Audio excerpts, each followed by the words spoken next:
Hey, what's up, everybody? It is Sunday, April 21st, 2024, and welcome to a brand new episode of the Now Mind You podcast. Bow, bow, bow, bow. This is episode 110 Combat, aka the Combat Edition. We are your hosts. I'm TJ. Matt. Bryce had a scheduling conflict, so he'll have to miss this episode of Combat, but he will be back next week, y'all. With that, the docket for today, we're only covering one thing and one thing only, right? The bout that took place last night, Ryan Garcia versus Devin Haney, which was supposed to be a title bout, but somebody must wait. But without further ado, I'm gonna pass it over to my boy Matt. All right. So we had Devin Haney versus Ryan Garcia. This fight was scheduled to take place at the super lightweight limit of 140 pounds. Um, on one end, we have Devin Haney, 25 years old, standing at 5'8", 72-inch reach, born in San Francisco. And then on the other side, these so I thought it was just for geographic reasons funny, two California kids fighting in Brooklyn. But that's what it was. So on the other end, we have from Victorville, Ryan Garcia, also 25 years old, 5'9.5", 70-inch reach.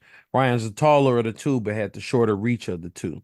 Mm, These guys have a little bit of history with each other. You know, they've known each other back since the amateurs. They've actually had 6 fights against each other previously. Uh, the details on those are all murky, but BoxRec does show a record of at least 4 of those fights in which they've split those fights 2-2, right? mhm. So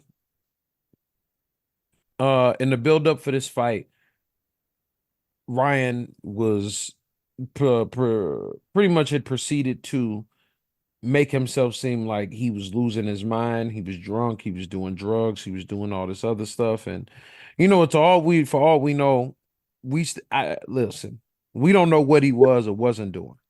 Right. But what we do know is at the end of the day, whether he was doing antics or whether he was working out or he wasn't, we were gonna find out last night. Last night being April the 20th.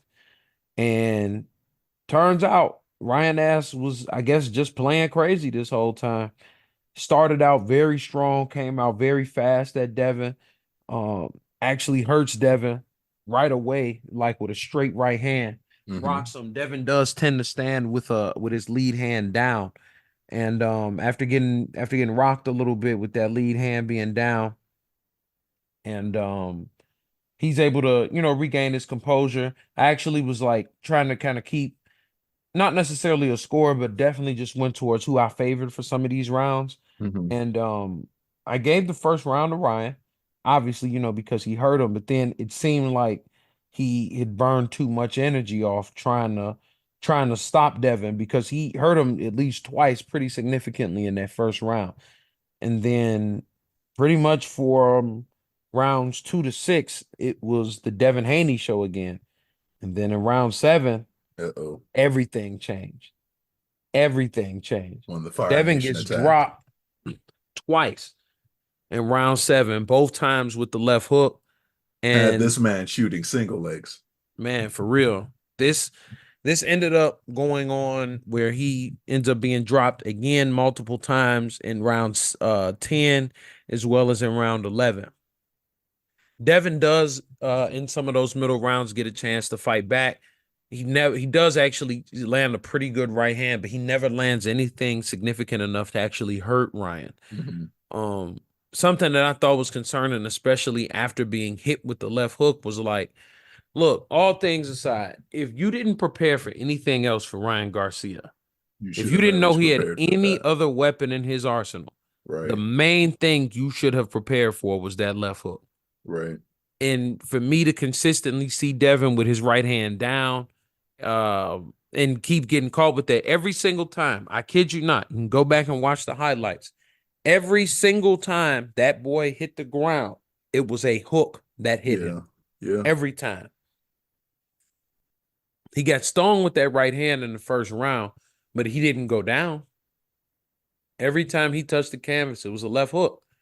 Also, another thing I want to point out is I was not a fan of this referee. Um, Yeah. I Even for felt like me. a The referee casual, I just, was oh, go like, ahead. I'm sorry, go ahead. no, it's like even for me as a casual boxing fan, it's just like, what? Come on, what are you doing? You can't, especially when Ryan kept on turning his back, and Devin was left with no choice but to like hit him on the what would be the pancreas side, right? I think liver's the right Virtually, side, yeah. so pancreas like Damn near in he, the kidney. yeah, he had no other choice, and like he kept on interrupting, kept on like the enforcement of the discipline was a little weird. There was that one time where he deducted the point, which I guess kind of made sense after repeated warnings, but like anytime they'd get into their little grappling shenanigans, he was just not really able to actually separate them. But sometimes it's like, just let him fight a little bit longer. I don't know.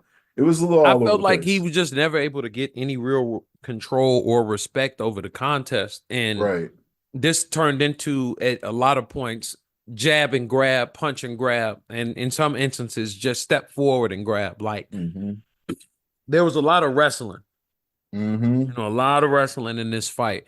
Um, I didn't feel like Devin was really able to keep his jab going the way he probably should have.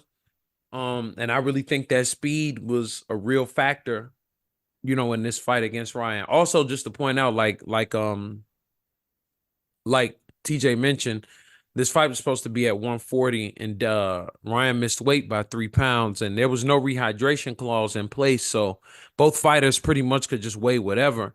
Now, just as a secondary thing, just towards this, because Ryan missed weight, the WBC title was no longer on the line. Right. So this was just now a 12-round fight for the sake of it being a 12-round fight. So we have a very interesting situation where ultimately Ryan Garcia won the fight and he beat the super lightweight champion of the WBC, but he is not the WBC super lightweight champion. So Devin is still champion, but Devin is now no longer undefeated. Right. It's a pretty interesting thing, like just kind of an interesting position for him to be in ultimately. Um, I'll be the first one to say, pound my face, man. I definitely thought Devin was going to be able to pull it off. I think a lot of people thought that, Same. um, especially given the antics and everything else. And, for all we know, it could have been promotional stuff or maybe it wasn't. Who knows? But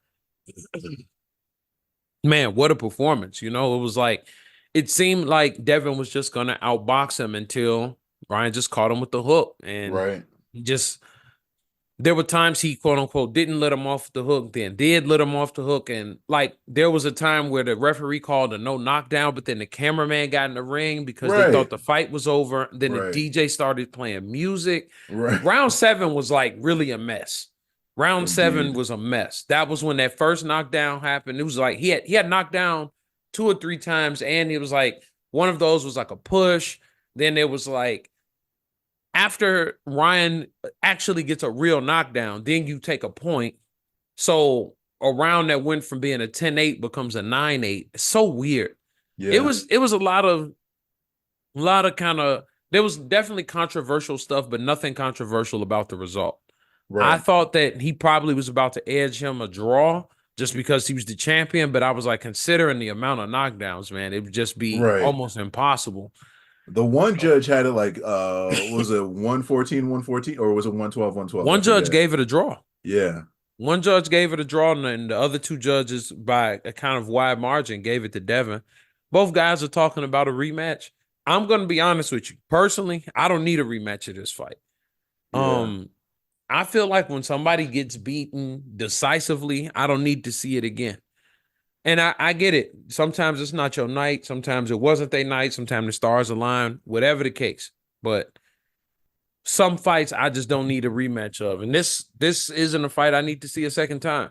Will I watch it a second time? Yeah, probably, because I watch fights. But yeah, I this isn't a fight I need again. I would be interested to see what ends up happening going forward. If they do rematch, and Ryan makes weight, they have to put the belt on the line, Yeah. or is now Devin gonna have to deal with whoever his mandatory is for the WBC first? All of this kind of gets funny now because about contracts. Because obviously I don't go into it that far. Right. I'm here to just see the fights. You know what I'm saying? So Right. I don't know, but I'll pass it over to you, TJ. Man, I got nothing more to add. I was just blown away by how one-sided this ended up being. I really thought Devin Haney had it, but I guess the first round was somewhat of a foreshadowing of future rounds, right? Hmm. Round 7 through 12 were somewhat one-sided. I I have to ask, Ryan Garcia showing his back despite referee warnings. Is that a strategy that can be used because you can't get punched to the back, so obviously the referee is gonna have to intervene. Is that a valid strategy? Hmm. Okay. Seems like a weird strategy, but it It's seemed like to one work of for those him. things. It's one of those. See, the thing was, and they even were mentioning this on the broadcast. Like Ryan Garcia's coach, Derek James, did not want him doing that style of defense. And our first time seeing him do that was in his last fight against Duarte. Hmm. Because it leaves everybody in a weird spot, right? Because he has his back turned, he can't see. Your opponent pretty much only has your back to punch at, and it kind of leaves the referee in an odd position too. Right. So, and even with the referee calling him having his back turned, it was like he been doing this shit for like 7 rounds. Right. Like you telling him like you gonna give him a warning, like he's been doing it Right. It's time to deduct a point or something or equivalent. something. There was Right. I can't even say all of the grappling was on one person. Like Ryan was doing a lot of grabbing and a lot of not letting go, but to a degree also so was Devin. I just Right. felt like the referee never had control of the fight. Yeah, I mean, it And was almost comical, yeah, I him felt like like he kind never of had pleading with them, control. like, let him Yeah. go. And it was like to a degree, not only was there no control, but it also felt like they just didn't have any respect for the ref. Hmm. Like, look, I'm good. We just gonna fight how we fighting. And part of that, like as you said, comes with like, look, you gotta admonish people or not, but if you gonna do it, you gotta commit to it. Hmm. You gotta get control of these fights, man. But yeah, that's where I'm at with it. Overall, obviously an exciting night, but it is what it is.